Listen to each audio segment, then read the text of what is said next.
At the county fairs in England, you could buy a piglet that would be bagged so you could bring it home and fatten up for bacon.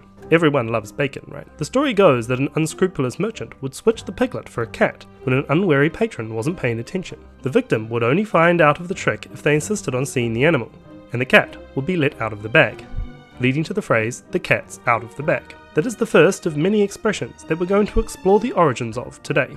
But exactly whoever mistook a cat for a pig, even when placed in a bag, given the meowing and the hissing that would entail, is a bit unclear.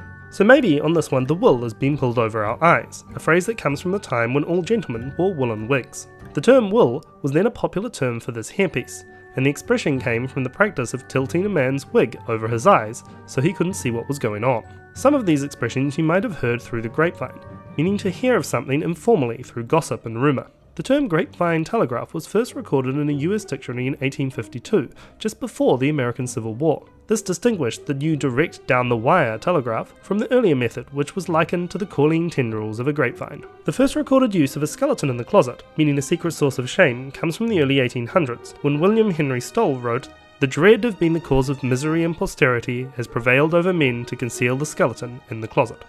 The skeleton in question is not an actual skeleton but a metaphor for disease, and the closet is likely referring to the water closet.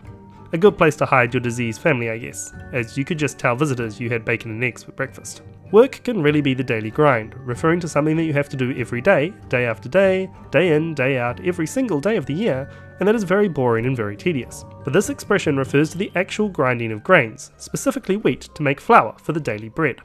YouTube creators work on videos because we love the limelight, meaning to be the centre of attention. This has its origins with the physical limelight, an amazingly bright white light that worked by running an intense oxygen-hydrogen flame through a lime cylinder.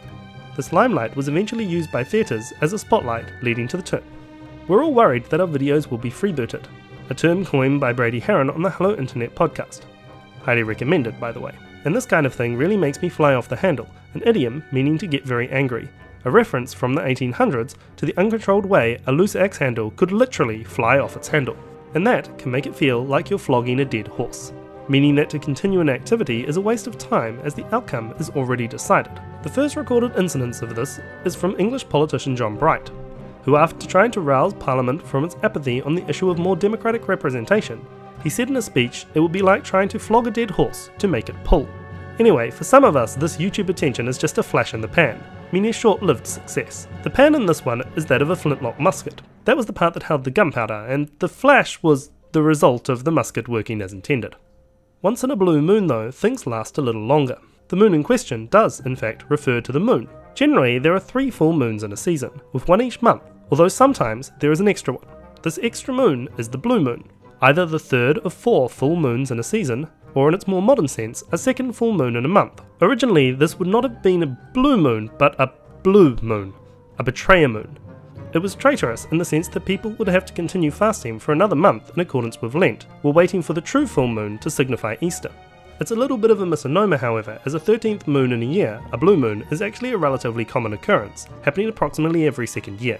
To pay through the nose, meaning to pay exuberantly for something, is a phrase that comes from the 9th century. When the Vikings conquered the Irish, they imposed a nose tax on the peasants. They took a census and levied the tax, forcing them to pay by threatening to have their noses actually slit. But given the number of historically inaccurate horned Vikings that grace the pages of our history book, I'm not sure this one is true, but if so, ow? I guess you have to fund the empire somehow, and bring in the big bucks. A buck being a slang term for the US dollar dating back from when a buckskin was a common medium of exchange in the barter economy. With the population moving into cities and the passing of the Coinage Act of 1792, dollar quickly became the leading item used as a medium of exchange, but the term buck stuck, at least until the buck stopped on President Harry Truman's desk. The term "the buck stops here" may have originated with the game of poker, in which the counter signifying who had the responsibility of being the dealer was, in the frontier, frequently a buckhorn handle or a buckshot, and may have even been a silver dollar, at least until it was stolen.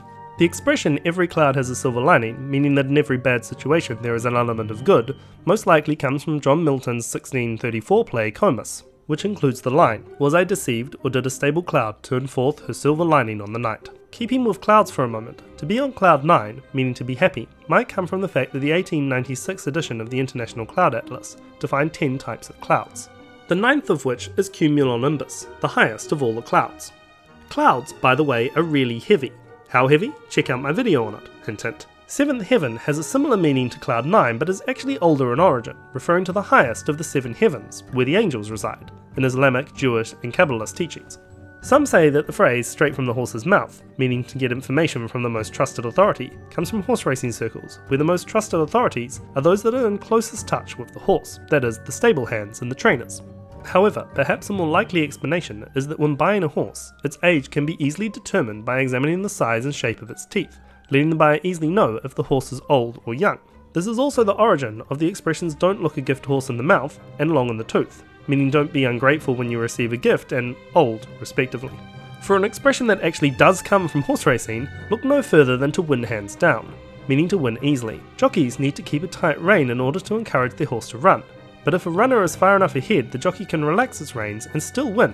He can drop his hands, hence winning hands down. Finally, to go the whole 9 yards is an American colloquialism meaning to give it everything and try your best. Its origins are often cited as being related to World War II fighter pilots receiving a 9-yard chain of ammunition. But with the first known use of this phrase being from 1907, this seems unlikely, and the actual origin of the phrase remains a mystery.